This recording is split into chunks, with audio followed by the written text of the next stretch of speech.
Chapter 13.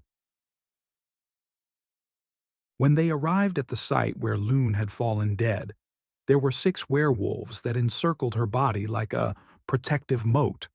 They immediately stepped back as one who rushed to his wife's body, crumpled on the ground, untouched by any werewolf. It was their custom that when one died, they were buried on that site, as if it was chosen to be their final destination. However, in the specific case of Loon, who allegedly was murdered, the final resting spot was less an honor than a reminder that 2 holes must be dug, one for the victim and one for the murderer. They would be buried side by side, one who howled again, but this time no one followed. It was a single piercing cry of recognition that his love was lost from him. The rest of his life would be a solitary one. Werewolves never remarried. His howl, in some way, made all of this clear, even to Alter, who simply watched. Hunter pointed to some of the guards. Dig a hole. Then he pointed to a specific spot on the ground. There. One, who shook his head. No, He corrected. I want her buried closer to the sea dragon's encampment. I want them to know that she is there, watching them. Hunter waved to the guards. Follow me and stay low to the ground.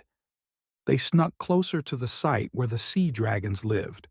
Hunter picked his path very carefully, making sure the 6 guards who followed him did exactly as he did.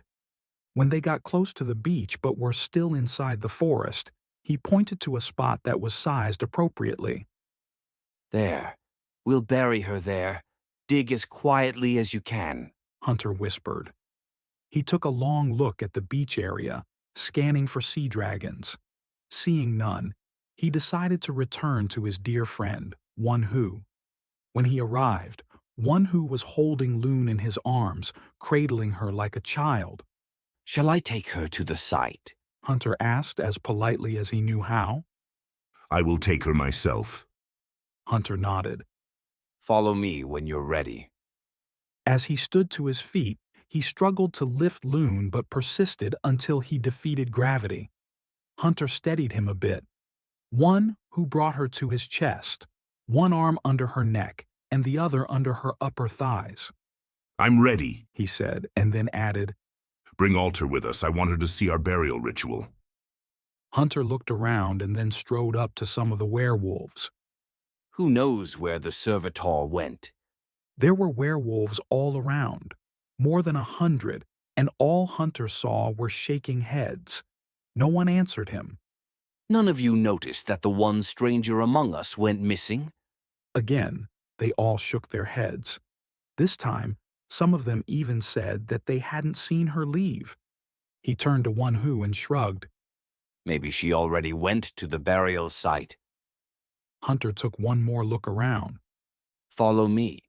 It's not a long walk. He strode off cautiously and quietly. When they came to the burial site, the guards were standing around the grave. It was circular in shape. Werewolves buried their own in circular holes 1 meter deep. It was a very fine burial site, and One-Hu was clearly appreciative as he nodded to those assembled. Hunter approached One-Hu with his arms out. I can take her from here. One-Hu nodded and handed Loon to Hunter, who then placed her carefully in the fetal position within the cavity of the grave. Under the starlight, under the boughs of pine trees, under the dark underbelly of their world, Loon was like a crescent in a circle of time. One-Hu lowered himself as slowly as he could next to her grave. She was in the timeless worlds now, and he needed to be in her worlds in order for his words to be heard, so he knelt slowly as if time had stopped, as if he too were in the timeless worlds. After a minute, his right knee touched the ground, and in another minute, he was sitting, facing the open grave of his beloved wife. Unbeknownst to One-Hu, his tribe had followed silently and had arrived just as Loon was being placed inside the grave. They watched in both silence and stealth. Not a single voice or whisper or cough could be heard. One-Hu was in his concentration phase. He was slowing down time and, in so doing, compressing space. He was seeking Loon to say his final goodbye, We were like two parallel lines when we first met. he said, looking at her lifeless body. Your tribe hated my tribe, and for no good reason. I guess we were just different enough to hate. Our fur, long and ragged, our howls piercing with accents of the north, our words too noble and naive. I remember our differences so well, and yet they were exactly the things that I desired to possess. Of course, He smiled at the recollection. I could never possess you. Even after those parallel lines intersected, you were always like a butterfly that could never be caught without a net. And I never held a net as long as I knew you. I never wanted to. And now I wish I had a net, and I could scoop you up from whatever world you're in and bring you back. He paused to gather more words with glistening eyes and a heavy heart. If while I walk this world alone you ever want to talk, to be with me, please do, even without any invitation. But this one, right now, this one invitation. Be with me, as I will be with you. My home has moved, and somehow I'm suddenly homeless. I love you. He touched his heart, I love you. and then he touched his forehead, I love you, and then he reached as high as his fingertips would allow. And when they reached as high as his arm could go, Hunter came around to pull him up to a standing position. They were good words. Hunter said. Murmurs of agreement spread throughout the woods. One, who nodded at the guards and then walked away. But as he did, he went closer to the beach in the direction of the sea dragons. Hunter quickly followed him. Please, let's not do this, one who. Mourn, but don't fight. Please. I just want to find Alter, that's all. Hunter grabbed One Who's arm to keep him close. He then turned to his tribe. Alter, are you here? Show yourself. One, who stopped and looked back at his tribe, but their faces and expressions made clear that none of them saw Alter or knew where she was. I need to find her. One who wrestled his arm from Hunter's grip and marched away, and no one followed. In his state, it would be impossible to stop him. He half-shouted his final words over his shoulder. Bury her and dig another hole slightly larger.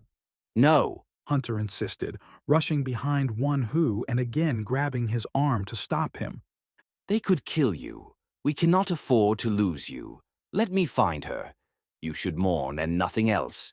Now is not the time for retribution. Let me be your surrogate. I will find Alter and we'll arrange a meeting for you. For us and the sea dragons. Okay? One Who sighed and then shrugged his shoulders slightly. Do you think I can mourn when I have not confronted those murderers who are right there? He pointed to the beach and the sea dragon's camp. Do you? Hunter loosened his grip, stepping back a couple of paces. Of course, you're right. One, who turned to face the beach and found a large boulder about 10 meters down.